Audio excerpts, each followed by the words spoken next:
मामा श्री, खेल प्रतियोगिता कोई भी करो, विजय हमारी ही होनी चाहिए, उन पांडवों की नहीं। भांजे, व्याकुल क्यों होते हो? जब गुरु द्रोण ने मुझे बताया कि वो किसी कार्यवश बाहर जा रहे हैं और मैं एक दिन के लिए यहाँ सबकी देख रेख करूं, तभी मैंने सारी योजना बना ली थी। कैसी योजना? चाल चलूं मैं ऐसी जो कोई समझ ना पाए, मेरे छल के माया जाल में उलझ उलझ कर रह जाए। देखते जाओ भांजे, अपने मामा श्री का कमाल।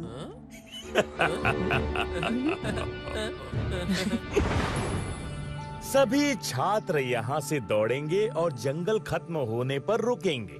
वहाँ पर भोजन मिष्ठान की व्यवस्था है। खाना खाने के बाद पूर्वी पहाड़ी पर पहुँचेंगे। जो पहले पहुँचेगा वो ही इस प्रतियोगिता का विजेता घोषित किया जाएगा। क्या किसी का कोई प्रश्न है? नहीं महाराज शकुनी। छात्रों, दौड़ने से पहले प्रतियोगिता के नियम जान लीजिए। नियम बहुत ही सरल से हैं। मार्ग में कोई भी किसी प्रकार से किसी दूसरे छात्र की सहायता नहीं करेगा। कोई भी अपनी कोई अलौकिक शक्ति का प्रयोग नहीं करेगा। मेरे 3 बोलते ही सब दौड़ना आरंभ करेंगे। ठीक? 1, 2, 3।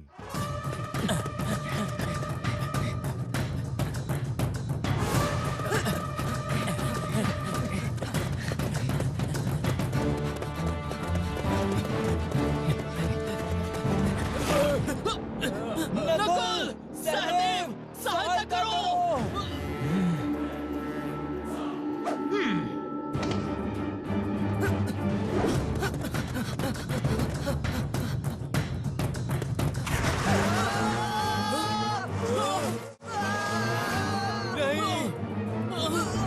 भ्राता युधिष्ठिर, हमारी सहायता कीजिए, हमें ऊपर खींचिए।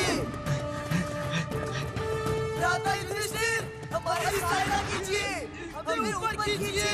भ्राता युधिष्ठिर, हमारी सहायता कीजिए, हमें ऊपर खींचिए। चाल चलूं मैं ऐसी जो कोई समझ ना पाए, मेरे छल के माया जाल में उलझ उलझ कर रह जाए। अब देखते हैं युधिष्ठिर अपने भाइयों की सहायता करता है कि नहीं।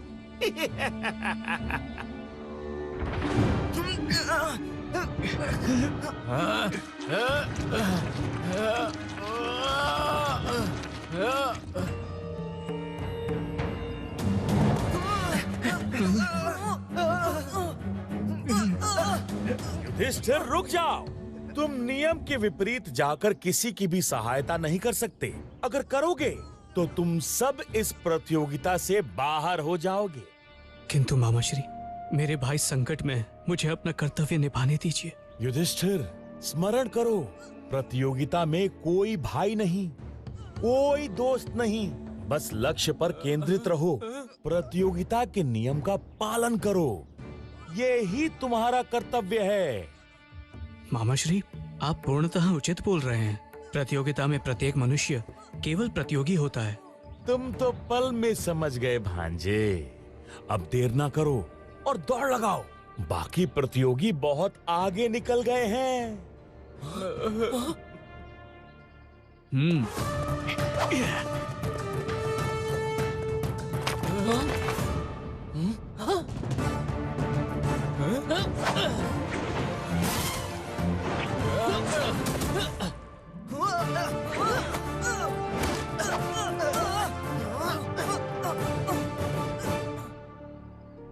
आज भ्राता युधिष्ठिर से मुझे बहुत सवाल करने हैं। जल्दी चलो। हाँ, तुम लोगों को देख के अत्यधिक प्रसन्नता हुई। चलो भोजन कर लो। हाँ? भ्राता युधिष्ठिर, आप तो हमें छोड़कर चले आए, अब बोल रहे हैं भोजन कर लो। ये कैसा प्रेम है? सत्य कहा सहदेव, हमारे प्राण चले जाते तो आपकी नीति और धर्म का क्या मोल रह जाता। अनुज, मैं तुम सबकी बातों से सहमत हूँ, किंतु क्रोध त्याग कर एक प्रतियोगी के धर्म का सोचो। प्रतिस्पर्धा में ना कोई भाई होता है, ना कोई मित्र। जीवन में अनेकों ऐसे क्षण आएंगे जब मैं तुम्हारी सहायता के लिए साथ नहीं होऊंगा। बस यही समझ लो, आज तुम चारों के लिए वैसा ही एक दिन था। मुझे तो तुम चारों पर गर्व है कि तुम स्वयं अपनी सहायता कर संकट से उभर गए। हाँ, आओ सब लोग मिलके गर्मा गर्म जलेबी खाते हैं। गुस्सा थूक दो।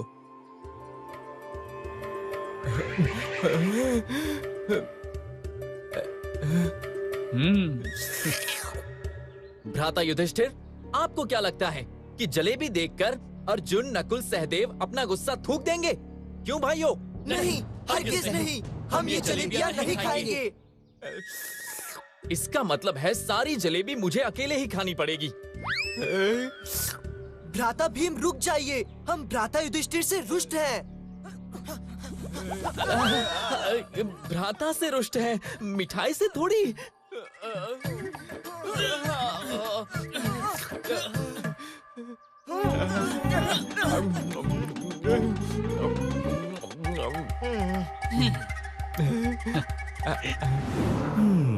प्रतियोगिता के पहले चरण में तो दुर्योधन और दुशासन प्रथम आए थे।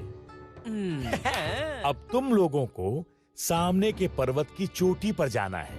जो पहले पहुंचेगा वो प्रथम होगा। खेल के नियम वही हैं। कोई किसी की सहायता नहीं करेगा। सब तैयार? 1, 2, 3।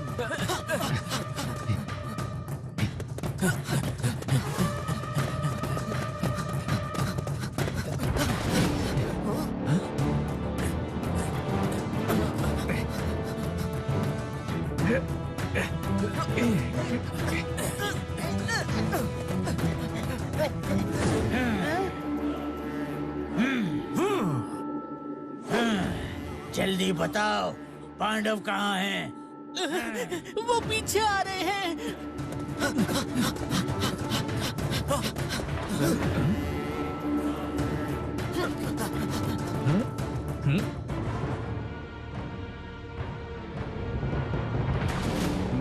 तुम्हारे भाई कहाँ हैं?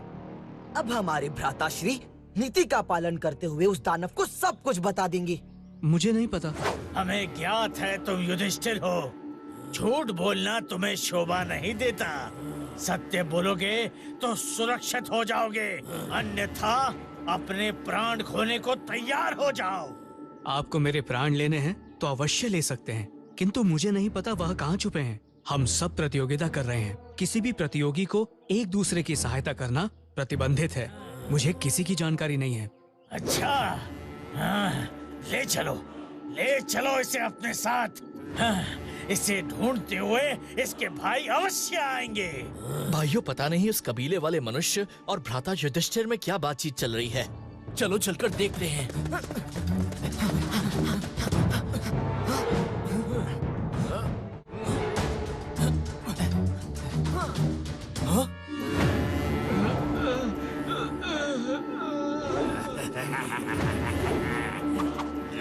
उनकी हिम्मत कैसे हुई भ्राता युधिष्ठिर को वृक्ष से बांधने की? अब उनकी खैर नहीं।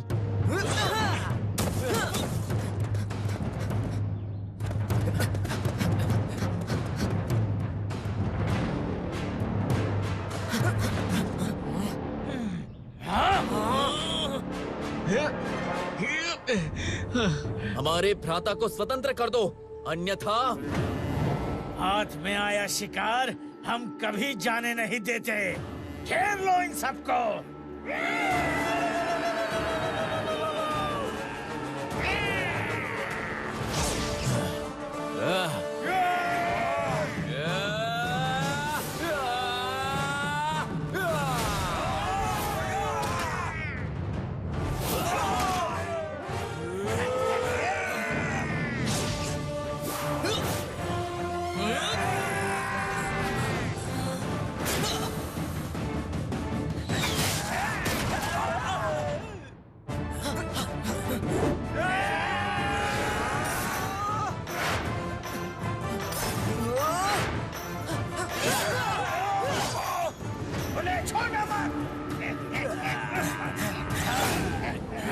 सब वहीं अपने कदम रोक दो, अन्यथा संपूर्ण कबीले का यही परिणाम होगा।